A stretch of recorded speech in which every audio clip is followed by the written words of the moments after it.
Shalom, shalom, Israel. First and foremost, I want to give all honor, glory, and praise unto YAHAWAH, YAHAWASHI, Rakwakwadosh.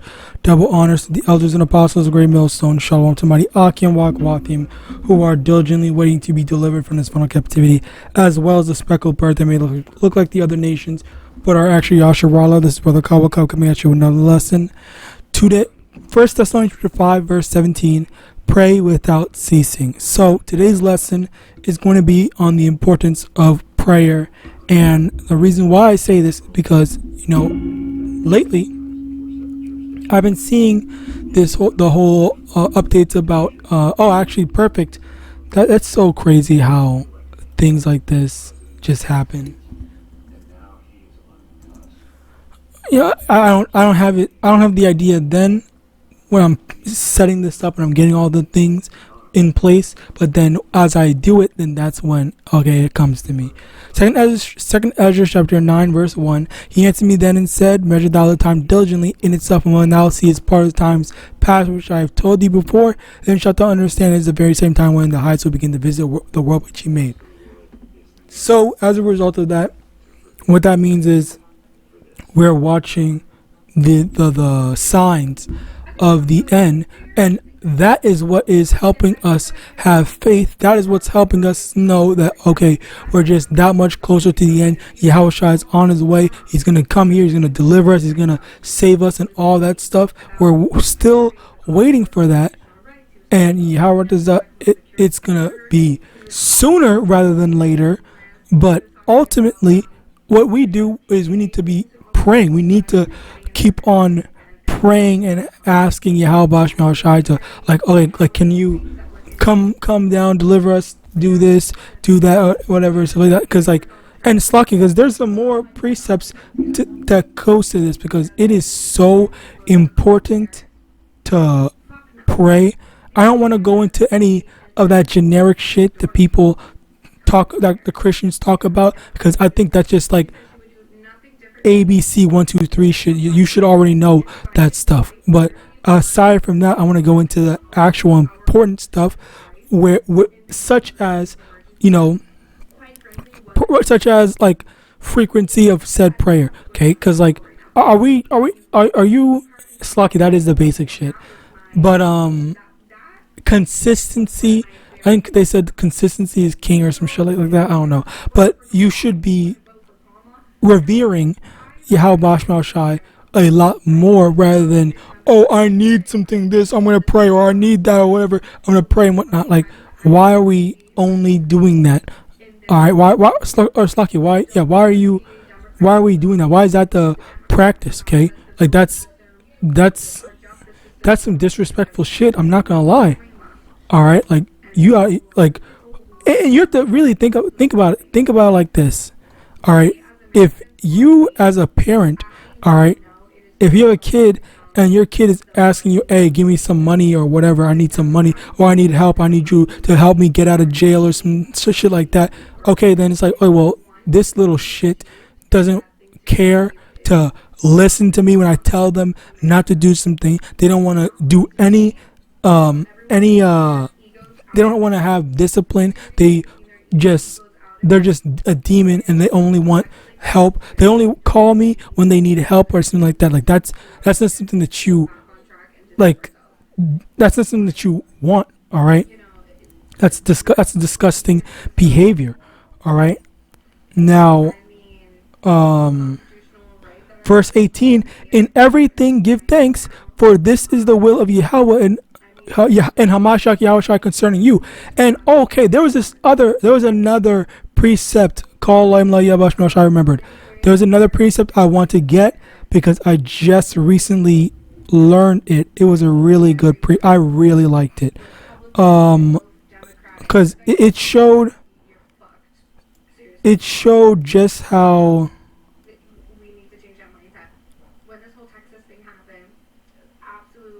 Bear with me one moment, just a single moment. Okay, so here, Colossians.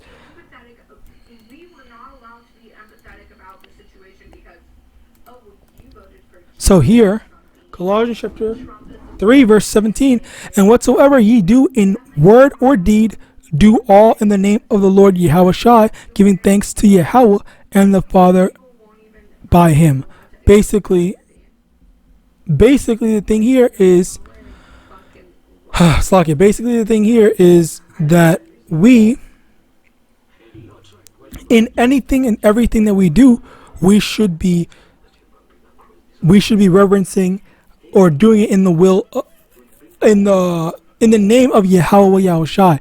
Now, with that being said, are you doing something that's good or are you doing something that's bad? All right, because even then you should be remembering, okay, well, I'm doing this good deed or whatever the freak you want to call it, or I'm keeping the Sabbath, or I'm whatever, praying in the name of Yahawadah, and obviously it's a good thing, so that helps you remember Yahweh Yahawashi more. And on top of that, all right, your deed, you're doing your what's it called?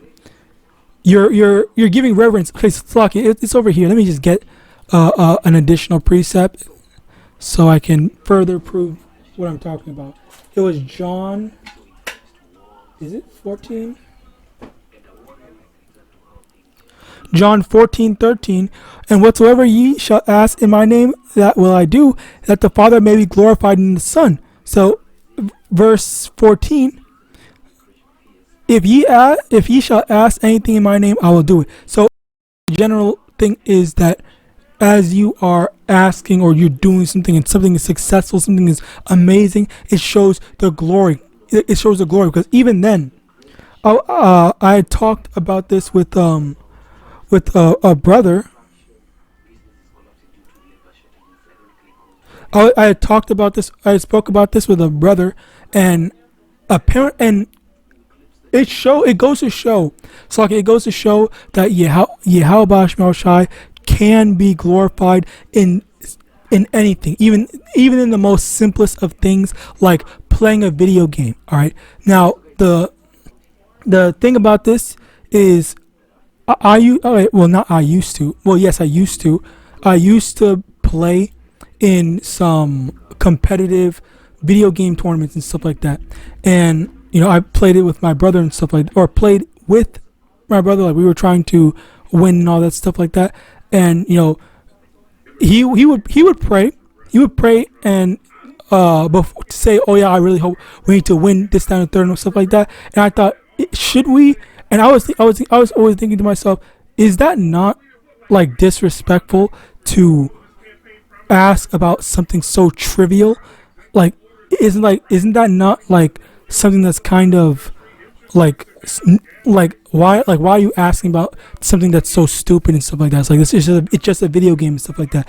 But again, as I had just demonstrated, it's in Colossians 3 verse 17, and whatsoever ye do in word or deed, do all in the name of the Lord Yahawashi, giving thanks. So, yeah, basically you see that it says in all that you do, in any deed that you do. So even then, like, think about it like this: when it comes to the deed of winning a tournament and stuff like that, that is being that the glory is being given unto Yahweh Yahawashi, given that we were successful.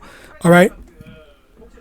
So in anything that we do, in anything that it is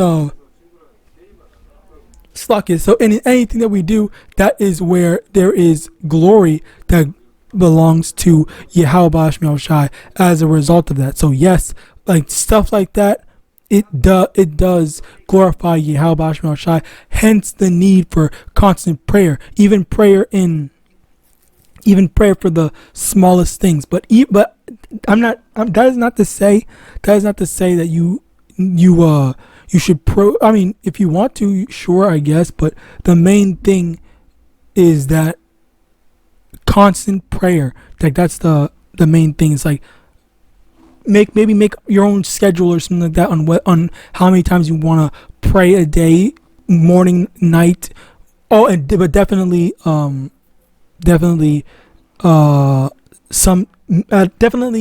making that a habit. All right, continuing on. James chapter 5 verse 16, confess your faults one to another and pray pray one for another that ye may be healed. The effectual fervent prayer of a righteous man availeth much. Basically, the thing here, the prayer of someone that just that genuinely means and that's praying with their praying their heart out and whatnot, like that is something that pleases YAHAWASHI, where you're like saying like, I please send YAHAWASHI, like that's a perfect example of that, which you should be praying for that already. All right, but I know a lot of people that probably are not praying for that stuff. I know people who are, but I know people who aren't as well. But yeah, that's just another thing where you're genuinely asking, begging, whatever term you want to use, like asking, begging that Yahawadah, delivers his elect. All right, Lord willing, we are a part of that number. Revelation chapter 8 verse 4, and the smoke of the incense which came from the prayers of the saints ascended up before Yahweh out of the angel's hand. And this is basically what's going on, where the Lord is receiving our prayers. Now, with that being said,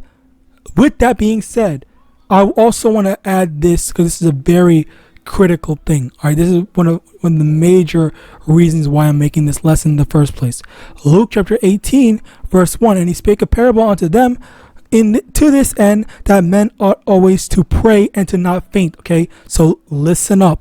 All right, verse 2, saying, there was in a city a judge which feared not Yahweh, neither regarded man, for there was a widow in that city, and she came unto him, saying, avenge me of mine adversary. And he would not for a while, but afterward he said within himself, though I fear not Yahweh, nor regard man. Verse 5, yet because this widow troubleth me, I will avenge her, lest by her continual coming she weary me. So basically, the parable went like, there's this king, this ruler, whatever. All right, he was ruling and all this stuff, and some woman said, some guy wronged me, you need to punish him and whatnot. And the ruler, the king, he said, no, fuck that, I'm not gonna do that, I don't care, get away from here and whatnot. And then she just kept on coming and bothering him and nagging his ass over and over again. All right, so as a result of that, he said, she is so annoying, I'm just gonna give her what she wants so she can leave me alone. Now continue on verse 6, and the Lord said, hear what the unjust judge said, and shall not saith Slakia. Verse 7, and shall not Yahweh judge Slakia. Verse 7, and shall not Yahweh avenge his own elect which cry day and night unto him, though he bear long with them? I tell you that he will avenge them speedily. Nevertheless, when the Son of Man cometh, shall he find faith on the earth. On the earth, basically, the thing here is that the same way that some king, some ruler or whatever said, I don't care about what this woman said, I'm not going to help her. He didn't even care about her, but he said, okay, well, she's bothering me so many times, I'm just going to help her out anyway so she can leave me alone. But over here, Yahawadah actually does care about us, and the message, or what Yahawadah is trying to say, is that if you are constantly praying, you're constantly begging, constantly asking Yahawadah, please deliver us, please deliver us, please deliver us, every day, day in and day out and whatnot. Like, is there not a time gonna come when he's going to say, okay, you know what? They've been calling and asking for deliverance so much. I'm just gonna do this so they can stop nagging me with the exact same thing over and over again. All right, like that. This is like I don't know how much clearer this can be. All right, like that just lets you know that constantly praying, saying the exact same thing of deliverance and stuff like that, or whatever we need, whatever our needs are, that is what's going to make Yahawadah say, okay, you know what, there are so many people, as we read in Revelation chapter 8 verse 4, where it says the prayers of the saints, the prayers of the elect are coming over here in droves of multiple different prayers saying, please deliver, please deliver, please deliver, please deliver us, and all this stuff like that. When it obviously you can imagine that might get annoying, but at the same time it's supposed to be annoying. Okay, the same way that, let's say for example, a child, all right, reports to his mother, oh, this boy, my brother hit me. Punish him. And then she said, okay, well, fine. You annoying brat. Let me go do this and stuff like that. And well, not even just that, Slakia. Fine. Let me go handle him and whatnot. All right. So that is the exact same thing, and that's what and that's why I wanted to make this lesson, because people need to know that your prayers are being heard. All right. So let's continue on. I'm not going to read the whole thing, but let's read the whole thing. Matthew 17, verse 15. Lord, have mercy on my son, for he is lunatic and sore vexed. For oft times he falls into the fire and off into the water. And I brought him to thy disciples, and they could not cure him. Then Yahushua answered and said, O faithless and perverse generation, how long shall I be with you? How long shall I suffer you? Bring him hither to me. And Yahushua rebuked the devil, and he departed out of him. And the child was cured from that very hour. Then came the disciples to Yahushua apart and said, Why could not we cast him out? And Yahushua said unto them, Because of your unbelief. For verily I say unto you, if ye have faith as a grain of mustard seed, ye shall say unto this mountain, Remove hence to yonder place, and it shall remove, and nothing shall be impossible unto you. Howbeit this kind goeth not out but by prayer and fasting. Over here, once again, going more into the importance of prayer. Okay, prayer, it does say and fasting, but at the same time, prayer is a part of it. Prayer is a part of the what's the word?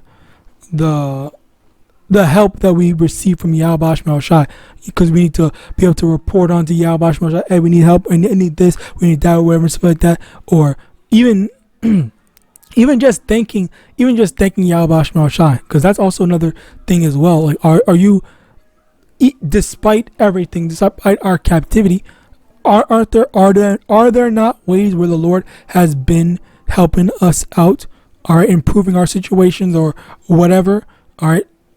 Did the Lord not remember us? All right. So let's continue on. Yeah, Matthew chapter 24, verse 13. But he that shall endure to the end, the same shall be saved. And that's basically the end of it there, where we're constantly praying, and if your faith held through, or you're still praying even at the end, trusting that Yahawadah is going to deliver us, and that's when you're going to be saved. You're going to be delivered. So with that, I pray this lesson was edifying. I want to give all honor, glory, and praise unto Yahweh, Hashem, Yahushai, Hashem, Rakwak, Wadash. Double honors to the elders and apostles, a great millstone, a Bababal, and Shalom.